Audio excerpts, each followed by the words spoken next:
Hello students, welcome back to my YouTube channel back to school. आज हम discuss करने वाले हैं वंडरफुल वेज चैप्टर के क्वेश्चन आंसर्स को। So let's get started. First question is what were the preparations in the palace for. जो palace था, जो महल था, उसमें किस चीज़ की प्रिपरेशंस, तैयारियां हो रही थी। तो आपने चैप्टर पढ़ा है, आपको पता है इसका answer. The preparations in the palace were for a grand dinner. जो भी प्रिपरेशंस हो रही थी वो एक ग्रैंड डिनर के लिए हो रही थी, एक बहुत ही बड़ी दावत के लिए हो रही थी। Let's discuss second question. Why did Maharaja go into the kitchen in the afternoon. जो महाराजा होते हैं वो किचन में दोपहर में क्यों जाते हैं। तो आपको चैप्टर से याद होगा, आपको पता होगा कि महाराजा जो है जितनी भी वहाँ डिशेस बन रही थी उसको सर्वे करने के लिए जाते हैं, उसको चेक करने के लिए जाते हैं, एग्जामिन करने के लिए जाते हैं कि काम सही से हो पा रहा है या फिर नहीं हो पा रहा है। So its answer will be the Maharaja went into the kitchen in the afternoon to survey the dishes. Third question is what had the cook planned to do with the vegetable scraps. Scraps होता है छिलके, है ना। Vegetable scraps का मतलब होता है सब्जियों के जो बचे कुचे छिलके। तो जो कुक है उसने क्या डिसाइड किया कि वो वेजिटेबल स्क्रैप्स के साथ क्या करेगा। तो आपको पता है कि कुक ने क्या डिसाइड किया था कि वो उन वेजिटेबल स्क्रैप्स को फेंक देगा, थ्रो अवे कर देगा। So its answer will be the cook had planned to throw away the vegetable scraps. Now let us discuss the fourth question. Ingredients are the things that are used to make a dish. Ingredients वो चीज़ें होती हैं जो किसी भी dish को prepare करने के लिए यूज़ की जाती हैं। Circle the ingredients of avial in the box below. जो भी इस बॉक्स में दिख रहे हैं वहाँ पे कुछ वर्ड्स दिखे हुए हैं, कुछ इंग्रेडिएंट्स दिखे हुए हैं और हमें क्या करना है, एवियल के जो इंग्रेडिएंट्स हैं उसको सर्कल करना है। सो स्टूडेंट्स, आपको स्टोरी पढ़कर पता चल गया होगा कि एवियल प्रिपेयर करने के लिए क्या क्या इंग्रेडिएंट्स यूज़ होते हैं। तो let's circle them. So first is chillies. Yes, chillies are used for making avial. Next is coconut. Yes, coconut is also used. Next is garlic. So we use garlic also. So we also use garlic for making avial. Next is ground nut. Yes, we used ground nut for making avial. Next is roasted peanut. The cook did not use roasted peanuts. Broken bangles. No, he did not use broken bangles. Next is wood. Wood was also not used.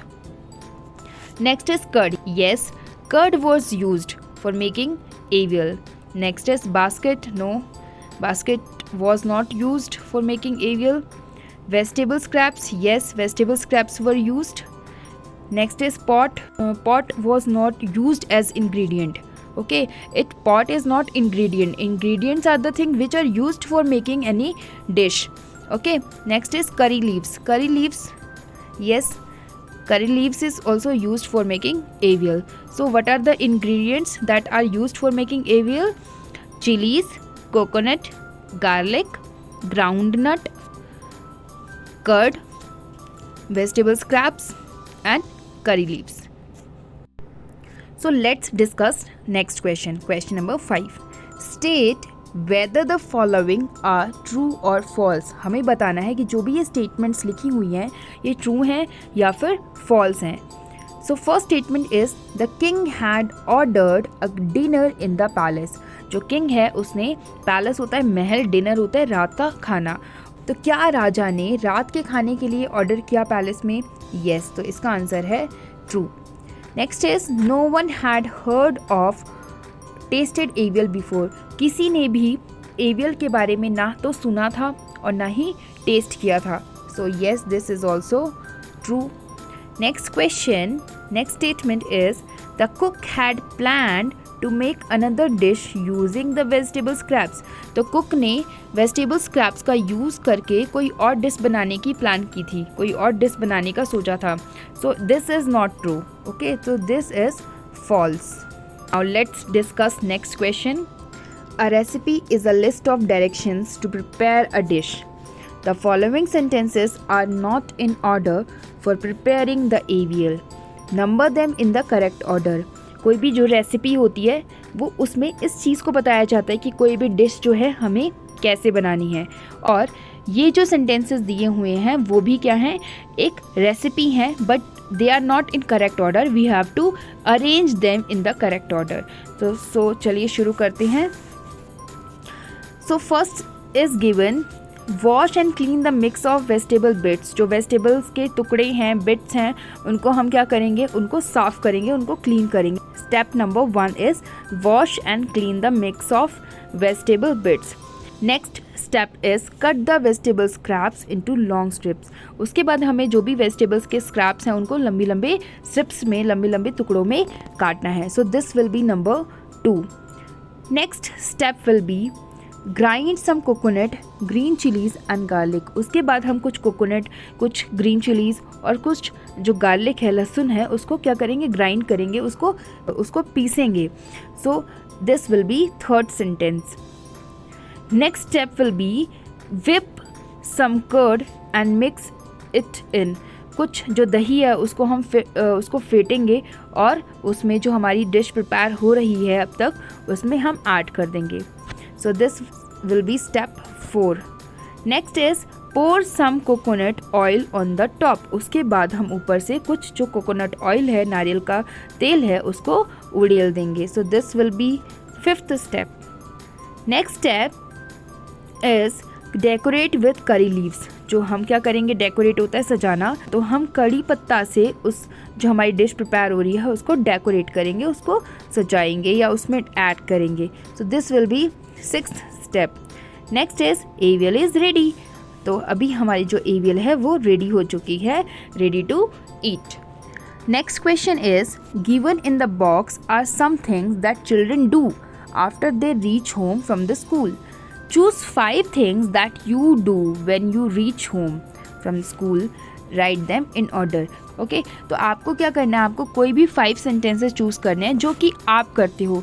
Like pack school bag, आप school bag pack करते हैं। Read a story book या story book पढ़ते हैं।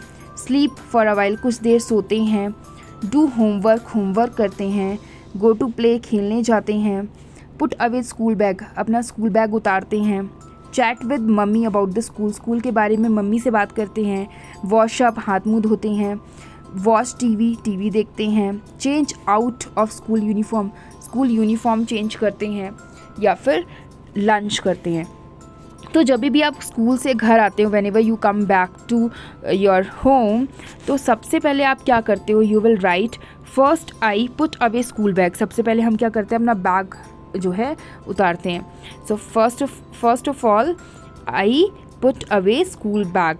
Next is school bag उतारने के बाद हम क्या करते हैं, अपनी यूनिफॉर्म चेंज करते हैं। So I change out school uniform, मैं स्कूल यूनिफॉर्म चेंज करता हूँ।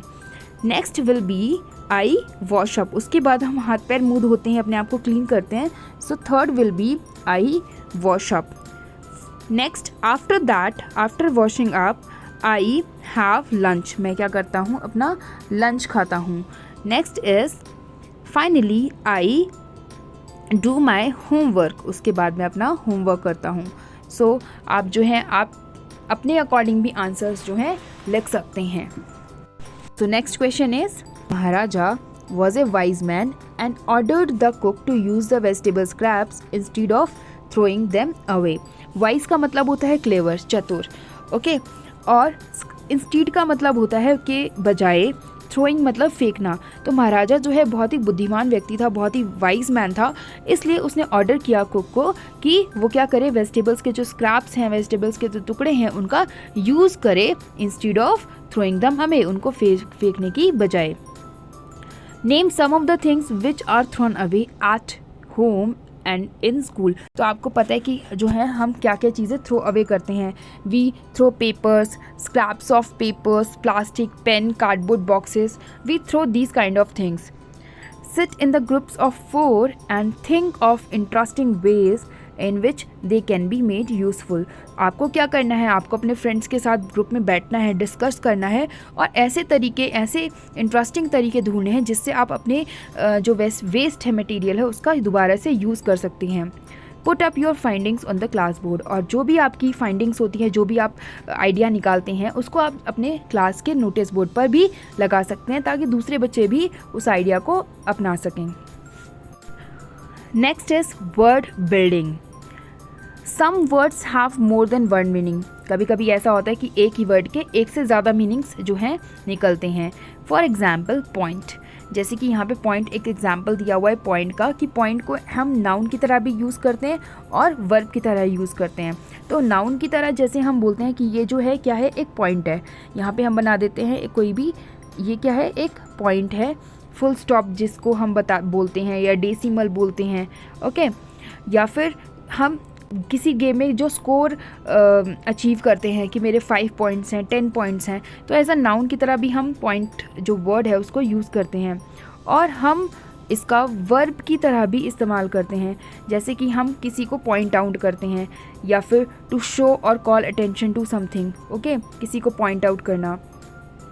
Look up the following words in the dictionary, you may have more than one meanings, list these meanings. अब इन वर्ड्स के लिए हमें देखना है, डिक्शनरी में चेक करना है कि क्या इन वर्ड्स का और कोई मीनिंग निकलता है, जैसे कि पॉइंट के निकल रहे हैं। तो फर्स्ट वर्ड इज़ ग्राउंड, पहला वर्ड है ग्राउंड। तो ग्राउंड वर्ड को हम एज अ नाउन और एज अ वर्ब दोनों की तरह यूज़ करते हैं। ग्राउंड का मतलब होता है ज़मीन, ओके, ज़मीन। और ये हमने क्या किया है, एज अ नाउन यूज़ किया है, ज़मीन जो है एज अ नाउन यूज़ होगा। ग्राउंड को हम एज अ वर्ब भी यूज़ कर सकते हैं, ग्राइंड की सेकंड फॉर्म या फिर पास्ट फॉर्म, और इसका मतलब हो जाएगा पीसना। Ground is the past form of word grind, okay.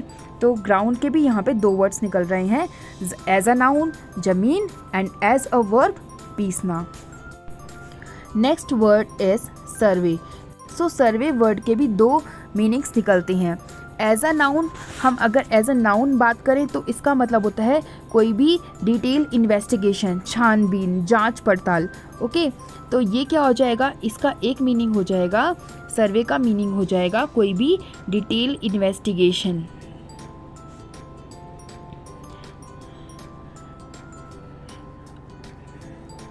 और अगर हम एज अ वर्ब बात करें तो इसका मतलब हो जाएगा किसी चीज़ को बहुत ध्यान से देखना, किसी चीज़ को बहुत ही गौर से देखना। To look carefully, to look carefully. तो यहाँ पे जो सर्वे वर्ड है एज अ नाउन यूज़ हुआ है एंड एज अ वर्ब भी यूज़ हुआ है। Next word is scrap. Scrap word को भी हम 2 तरीके से यूज़ कर सकते हैं, and as a noun and as a verb, okay. तो एज अ नाउन जब हम बात करेंगे तो ये वेस्ट की तरह यूज़ होगा, वेस्ट, कोई भी चीज़ जो बेकार होती है वो, okay. And as a verb अगर हम बात करें तो स्क्रैप का मतलब होता है किसी चीज़ को बंद करना, किसी चीज़ को ख़त्म करना, कैंसिल करना, okay. Next word is sternly. तो स्टर्नली जो वर्ड है एज ए एडवर्ब यूज़ होता है। सो स्टर्नली का मतलब होता है बहुत ज़्यादा सख्ती से, बहुत ज़्यादा कठोरता से, ठीक है। स्ट्रिक्टली, कोई भी चीज़ जो है बहुत ज़्यादा स्ट्रिक्टली बोलना।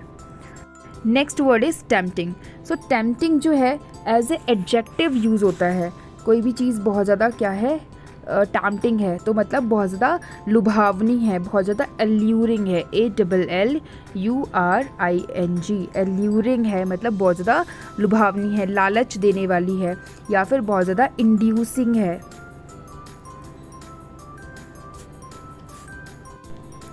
Next question is make new words by adding or dropping a few letters from the root word, some are done for you।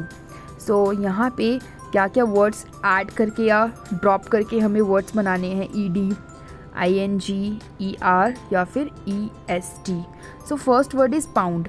Pound का अगर हम इसमें वर्ड बनाएंगे तो it will be pounded, pounded हो जाएगा। नेक्स्ट पाउंडिंग हो जाएगा, पाउंडिंग। और पाउंडर और पाउंडेस्ट कोई वर्ड नहीं होता, तो यहाँ पे क्रॉस का symbol. Next word is try. So tried word already यहाँ पे लिखा हुआ है। नेक्स्ट इज ट्राइंग, तो यहाँ पे हम जो है ING लगाकर हम न्यू वर्ड बना सकते हैं, trying. Next word is large. So यहाँ पे क्रॉस लगा हुआ है बिकॉज इनको लगाकर कोई वर्ड नहीं बन सकता. सो लार्ज का ER लगा के वर्ड बन जाएगा लार्जर और EST लगाकर बन जाएगा largest. Next word is new. So new से बनेगा newer and newest. So let's write newer NEWER newer and newest NEWEST newest. next word is tasty. so tasty से बनेगा यहाँ पे all the 4 words बन सकते हैं. tasted, tasting, tastier और tastiest. tastiest. next word is wise. so wise से बनेगा wiser. जब दो लोगों का कंपेयर करते हैं तो हम वाइजर यूज़ करेंगे और जब एक पर्सन की बहुत सारे लोगों से कंपेयर करेंगे तो वाइजेस्ट यूज़ करेंगे. Wisest. So next word is stare. So stare का मतलब होता है घूरना, तो इससे बनेगा stared and staring. STARING staring. और यहाँ पे ये वाले वर्ड्स जो है नहीं बनेगा, with ER and EST words नहीं बनेंगे. Next word is clean. So clean से वर्ड्स बनेंगे cleaner, cleaned, cleaned, cleaning, cleaner and cleanest. So let me write here cleanest. So ये वो वर्ड्स थे जो कि हम ED, ING, ER और EST को लगाकर या फिर उनके बिना बना सकते थे. Next question is name food that is made in your home.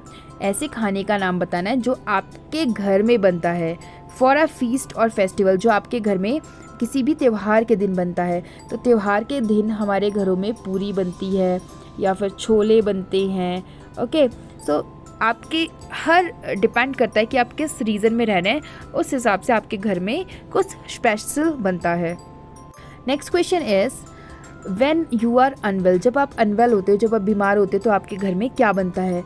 So when we become ill we eat khichdi. जब हम बीमार होते हैं तो हम खिचड़ी खाना पसंद करते हैं या डॉक्टर हमें खिचड़ी खाने के लिए एडवाइस करते हैं.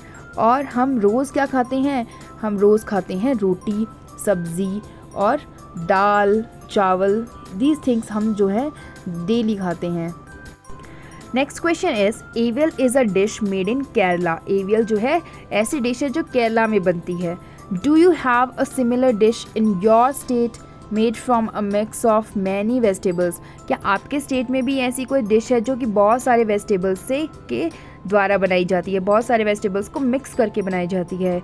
What is it called. इसको क्या बोलते हैं, इसका नाम क्या है. जैसे केरला में इसे एवियल बोलते हैं तो आपके स्टेट में इसे क्या बोलते हैं. Note down the ingredients use to make it. और इसको बनाने के लिए क्या क्या इंग्रेडिएंट्स यूज़ किए जाते हैं उसको नोट करना है. Write down the recipe. इसकी रेसिपी भी लिखनी है कि किस तरीके से हम इसको बना सकते हैं. Present attractively and display on the class board. You can draw and stick pictures too. आपको रेसिपी जो लिखकर अपने क्लास बोर्ड पर चिपकानी है, पेस्ट करनी है और आप इसमें जो पिक्चर्स हैं वो भी चिपका सकते हैं. So these were the questions from the chapter Wonderful Waste. If you like this video, you can like and subscribe it and also share with your friends.